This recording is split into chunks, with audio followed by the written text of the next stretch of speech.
Hey guys, it's Reagan, and today I'm talking about one of my favorite topics, budgeting. I love budgeting.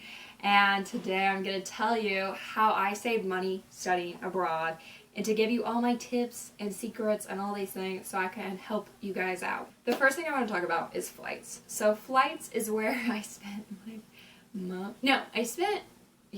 flights is where I spent like half my money. The other half was basically on hostels or whatever. And the thing about flights is that do not pay over 90 euros for a flight. You can find cheaper ones, guys. I paid over 90 euros one time when I went to Geneva, and I booked that flight literally like the Tuesday, and I flew out on Friday. Don't do that. Spontaneous is good, but it is expensive sometimes. So be careful about that, you know?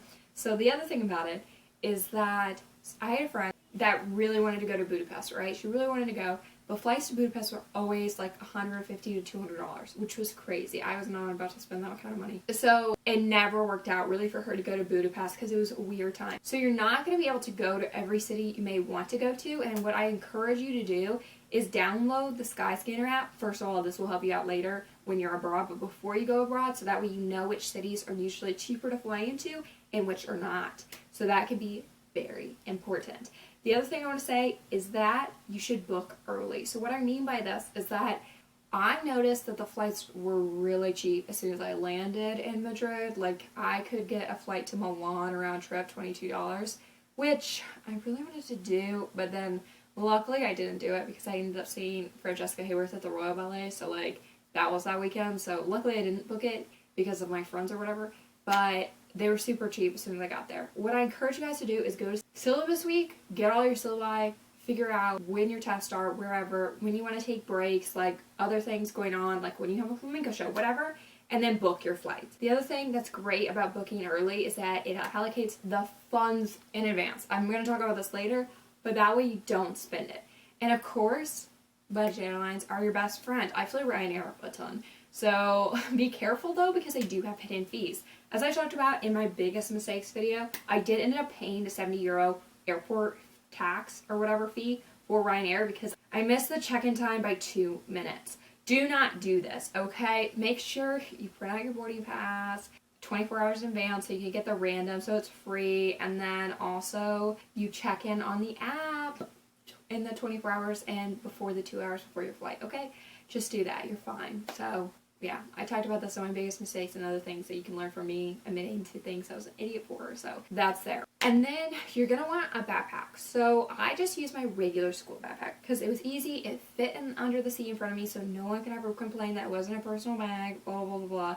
It was fine, and I just used some packing cubes, great for a couple weekends. I literally used that like multiple times, and I had like no problems with that. I know some people that got a travel backpack, I was like, well, travel backpacks can kind of be expensive, and I was kind of like, do I really need it? No, I didn't really need it. So if you want to go for it. The other thing is that you need to look at Skyscanner all the time, and sometimes the flights that are the cheapest are like Iberia or Swiss Air or whatever, so it can be mainstream airlines instead of the cheap ones like Air Europa, Ryanair, Transylvania, which I flew like all of those, okay?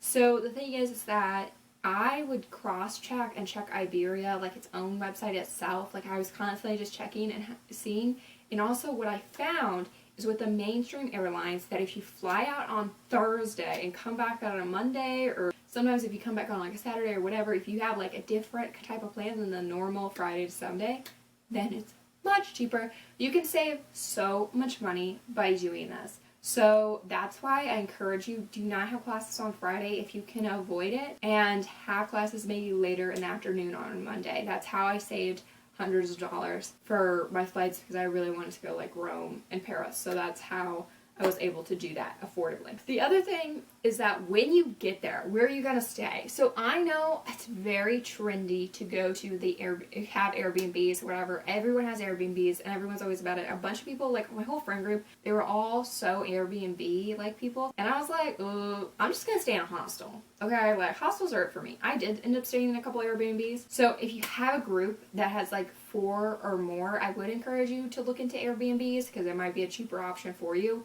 But there's only like 3 of you. Hostel it up, hun. Because here's the thing.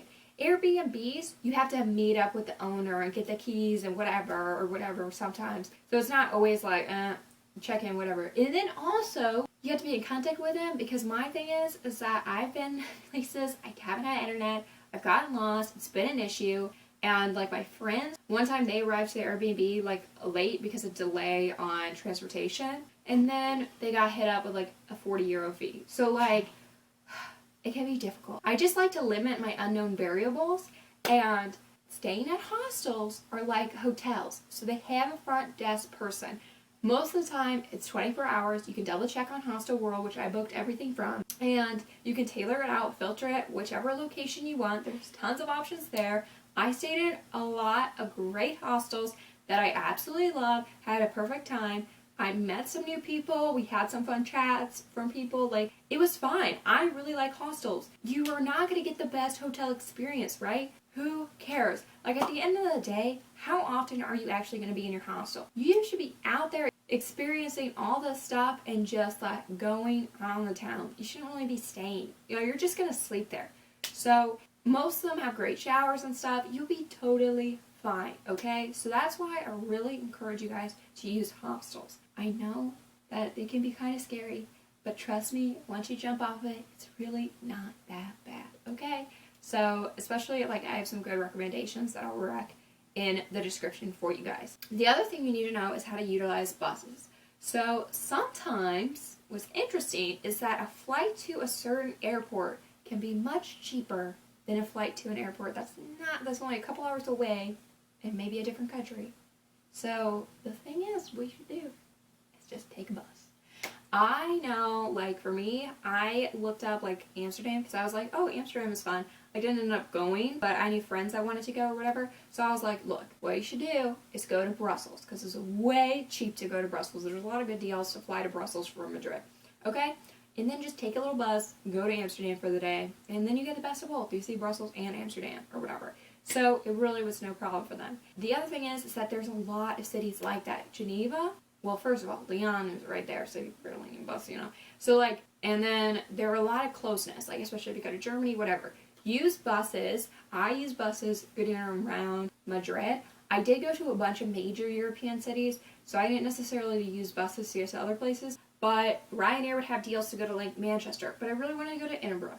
So I was like, how far is a bus? It really wasn't too much. It wasn't that expensive to fly to Manchester and then take a bus to Edinburgh, but it just don't work out scheduling-wise. So sometimes, just take a bus, okay? Like, it can save you some money, and it's nice. I will say that, like, from where I stayed in Madrid, there wasn't a lot of great buses to go to, like, France. It was kind of expensive, so sometimes that's that. So if it's, like, really far away, definitely fly. But buses can help you out if you have budgetary issues and limits for different cities that you really want to go to. The other thing that I kind of hinted at before is to pre-book activities. So like I said, when you allocate funds for flights, book your, like, entertainment, your museum, all that stuff in advance, because that way it's already there and you won't spend past your limit, because you have these trips and you'll end up not spending that much because you'll buy just like food. So then when you pre-book activities, it's like no problem because you've already put that money out, and so then when you're at your home city or whatever,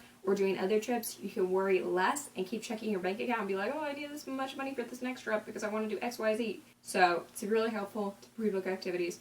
Then also with shows and stuff, they do get more expensive as you get closer to it. If you want to go to a show on the West End, use Today Text. I've used Today Text on Broadway and I've used Today Text on the West End, and that's how I get the cheapest tickets. And I also will say that the West End is much cheaper than Broadway. So if you want to see a show or something, hit up the West End, because I'm telling you, I love it. It's fun. It's a great way to spend your night. Also, talking about food, the thing you need to do is eat at home. So whatever your host mom makes or whatever, luckily my host mom was a fabulous chef. I loved her cooking, but you should eat there. I know sometimes it can be tough because some people are bad cooks, but just try to make do and try to make the best of the situation, because it's so much cheaper by just eating what you've already gotten, okay? And then also, when you're at school, like a lot of us have like prepaid meal plans or whatever, and just use and eat there. Don't constantly go out all the time. Go out sometimes, but eat there. I had like 500 euros or whatever, just because that was how my program did it, my engineering program thing.